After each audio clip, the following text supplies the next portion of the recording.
Hello friends, welcome back to my channel. Please do like share subscribe करना बिल्कुल ना भूलना। तो चलो आज स्टार्ट करते हैं इसका नेक्स्ट पार्ट। अगर अभी तक आप लोगों ने नहीं देखा है तो प्लीज़ जाके देख सकते हो। यहाँ पे जिया जी और शेन एक दूसरे को पहचान जाते हैं। तो यहाँ पे शेन कहता है, आखिर तुम अपनी असली सच्चाई छुपा के एक डांसर के रूप में यहाँ क्या कर रही हो जिया जी? मुझे कुछ समझ नहीं आ रहा। जिया जी कहती है, तुम्हें तो पता ही है मैं अपने डैड का बदला ले रही हूँ। तो कहता है शेन, हाँ पता है, लेकिन तुम्हें पता है कि ये कितना ख़तरनाक है? वो एक किलर है और वो कहीं भी कुछ भी कर सकता है, किसी भी हद तक जा सकता है, यहाँ तक कि तुम्हें नुकसान भी पहुँचा सकता है। जिया जी कहती है, तो इसका क्या मतलब है? मैं छोड़ दूँ? मैं अपने डैड के कातिल को छोड़ दूँ? उसे अपने आंखों के सामने से जाने दूँ? नहीं, मुझसे ऐसा नहीं होगा। जहाँ शेन काफ़ी उसे समझाता और कहता है, तुम इतने कॉम्प्लिकेटेड क्यों बन रही हो? धीरे धीरे मैं तुम्हारी हेल्प करूँगा, आई विल प्रॉमिस यू। लेकिन वो बिल्कुल नहीं मानती है और यहाँ पे कहती है, मैं तुम्हें इस सब में इन्वॉल्व नहीं कर सकती हूँ शेन, तुम्हें पता है ना। यहाँ तक कि शेन ये भी कहता है, मैं अपने डैड से बात करूँगा, जो कि उसके डैड गवर्नर इंस्पेक्टर थे, लेकिन वो साफ मना कर देती है कि मैं तुम्हारी फैमिली को इन्वॉल्व नहीं करूँगी, ये जंग मेरी है और मैं अपने तरीके से इसे जीऊँगी। तो कहता है शेन, क्या तुम्हारे और ये के बीच में सच में कुछ ऐसा नहीं है ना?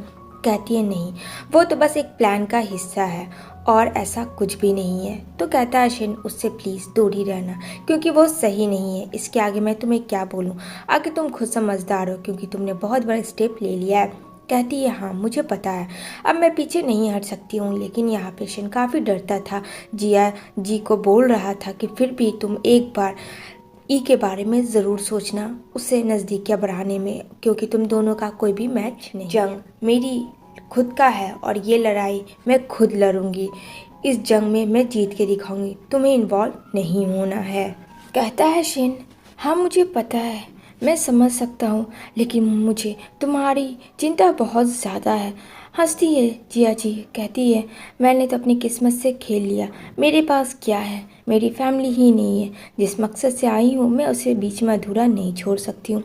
शेन कहता है, ठीक है, लेकिन प्लीज़ बहुत केयरफुली हर एक चीज़ करना और कदम फूंक फूंक के रखना, और हमेशा मैं तुम्हारे साथ रहूँगा। तुम्हें कभी भी किसी भी चीज़ की ज़रूरत हो तो तुम बेझिझक मुझे बोल सकती हो, और मैं तुमसे प्रॉमिस करता हूँ कि ये तुम्हारा जो सीक्रेट है वो मैं सीक्रेट रखूँगा। मैं कभी भी किसी के सामने इसे बाहर नहीं आने दूंगा। जहाँ जिया जी कहती है, थैंक्स अ लॉट शेन कि तुमने मुझे समझा, मेरी बातों को समझा। ऐसा लगता है शेन जिया जी को लाइक करता है। यहाँ पे वो भी स्माइल करती है और कहती है, रात काफ़ी हो चुकी है, तुम्हें जाना चाहिए। वो वहाँ से चला जाता है। जब जिया जी जा रही होती है घर, तो सामने ई खड़ा होता है काफ़ी गुस्से में। जिया जी एक सेकंड के लिए तो डर जाती है, कहीं उसने उन दोनों की बातें तो ना सुनी, लेकिन फिर फेस पे स्माइल लाती है और आगे बढ़ती है और कहती है ई को, देखो मैं तुम्हारे लिए सैंडविच लाई हूँ। यहाँ ई कुछ भी नहीं बोलता है और यहाँ पे वो बोलती है, ये लो खा के बताओ, मैंने इसमें कोई भी पॉइज़न नहीं मिलाया है। अगर तुम्हें यकीन ना हो तो मैं पहले खा लूँ, उसके बाद तुम्हें समझ में आ जाएगा। हो सकता है तुम्हें डर लग रहा हो खाने में। ये घूरता है उसे काफ़ी गुस्सों से और यहाँ पे जिया जी का जो सैंडविच होता है वो फेंक देता है और उसको दीवार की ओर फेंक देता है और कहता है कि क्या आखिर तुम चाहती हो मेरे से, और तुम मुझसे क्या छुपा रही हो?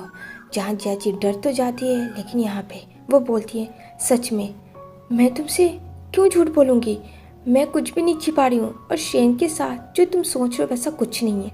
ये कहता है, तुम कन्फेस कर रही हो या नहीं? कहती है, मेरा जब कुछ है ही नहीं तो मैं कन्फेस कैसे करूँ? शेन को मैं नहीं जानती, मैं एक डांसर हूँ, बस इस वजह से वो मुझसे बात करने आया था, डैट्स इट, और कुछ भी नहीं। ये कहता, अच्छा तो इतना क्लोज, तुम्हारा वो हाथ पकड़ लिया और तुमने कुछ कहा भी नहीं। यहाँ पे वो उसके हाथ पकड़ को याद दिलाता है। जिया जी फिर भी हिम्मत नहीं हारती है और कहती है एकदम कैजुअल बन के कि मैं सच कह रही हूँ, मैं उसे नहीं जानती हूँ। ये कहता, हाँ मैं समझ गया, तुम बहुत ज़्यादा शार्प हो, और वैसे भी तुम्हें पता है मैं एक किलर हूँ, तो मैं तुम्हें पहले भी बोल चुका हूँ कि मैं कभी भी तुम्हें मार सकता हूँ, इसलिए इस भ्रम में मत रहना कि मैं तुम्हें कुछ नहीं करूँगा और तुम मुझे सेड्यूस करने की हमेशा कोशिश करती हो। जैसी कहती है तुम्हें शायद कोई गलतफहमी हुई है। यहाँ पे कहता है मुझे कोई गलतफहमी नहीं हुई, और हाँ ये लो तुम्हारे पैसे जो कि तुमने मुझे दिए थे। और मुझे कहती है तुम मुझे इस तरीके से छोड़ के नहीं जा सकते हो, तुमने तो मुझे प्रॉमिस किया था कि तुम मुझे हर हाल में प्रोटेक्ट करोगे। तुम्हें भी पता है ना मेरे साथ क्या हो रहा है, अगर तुमने मुझे प्रोटेक्ट नहीं किया तो कोई भी मुझे मार सकता है। उस दिन तो तुमने देखा ही, और अगर सच में तुम्हारी मेरी केयर नहीं है तो कोई बात नहीं है, मैं उन लोगों के खुद को सौंप दूंगी जो लोग मेरे दुश्मन बने हैं और मुझे मारने की कोशिश कर रहे हैं, क्योंकि अब तो तुम मेरे पास हो नहीं जो तुम मुझे बचाओगे।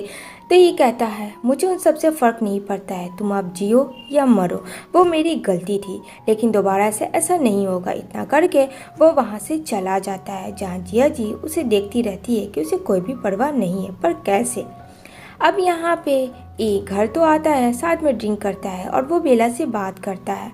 यहाँ पे बेला कहती है कि ई इस बारे में अब मैं तुम्हें क्या बताऊँ, ये तो तुम दोनों आपस में समझोगे, तुम दोनों ने क्या कॉन्ट्रैक्ट किया था, क्या बातें किया था, ये तो मुझे नहीं पता।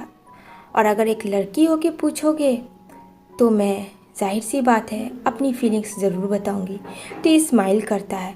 तभी यहाँ पे देखते ही देखते 3 दिन होता है, तो यहाँ बेला आती है और कहती है कि कोई भी पता नहीं है जिया जी का, कहीं ऐसा तो नहीं कि उसे कुछ हो गया हो, और हम लोग उसे काफ़ी दिनों से ढूंढ रहे हैं, 3 दिन से, लेकिन वो मिल नहीं रही है।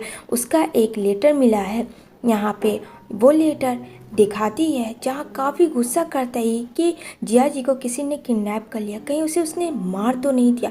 ये बात सुन के ये काफ़ी ज़्यादा गुस्सा करता है, खुद को एकदम से डिमोटिवेट करता है। उसका फटा हुआ ड्रेस मिलता है और यहाँ पे उसका लेटर लिखा हुआ मिलता है जो कि ई का लिए था, और यहाँ पे कहता है ई जल्दी ढूंढो उसे। ढूंढने के लिए सब लोग निकलता है और कहता है बस मेरा वेट करना जिया जी, तुम प्लीज़ तुम मेरा वेट करना, मैं तुम्हें कुछ भी नहीं होने दूंगा, आई प्रॉमिस यू, मैं तुम्हें बचा लूँगा। काश कि उस दिन मैं तुम्हारी बातें सुन लेता। ये सब सोच ही रहा होता है, जहाँ रहती थी जिया जी वहाँ वो जाती है तो चारों तरफ आग ही आग लग जाते हैं। अब इस इतने घने आग में जाना या बचना बहुत मुश्किल था। सारे इन्वेस्टिगेशन टीम पहुंचते हैं अंदर जाने के लिए। एकदम से ई परेशान होता है और कहता है कि मैं अंदर जाऊंगा, लेकिन वहाँ पे सब लोग उसे रोकते हैं। उसे बचपन की यादें आती है, किस तरीके से आग लगा था और ई जिया जी दोनों साथ में थे। तो ई कहता है तुम यहीं रहो, मैं आता हूँ, तुम कहीं जाना नहीं। लेकिन उसके बाद से जिया जी वहाँ से गायब हो चुकी थी। अब ये सोच के वो उस आग में कूदने जाता है, लेकिन यहाँ पे सब लोग उसे रोक लेता है कि नहीं, उसमें तुम नहीं जाओगे, तुम मर जाओगे, आग देख रहे हो कितना तेज़ आग लग रहा है, नहीं ई तुम नहीं जाओगे। बेला भी उसे काफ़ी कंट्रोल करती है, कहती हो सकता है कि वो बाहर पहले निकल गई होगी, पर उसे कुछ समझ नहीं आता है कि वो क्या करे। ऐसे ही वो जा रहा होता है सोच के जिया जी के बारे में, तभी सडनली गाड़ी का ब्रेक लगता है और जब देखता है तो बाहर जिया जी खड़ी होती है। इसी के साथ ये एपिसोड एंड होती है।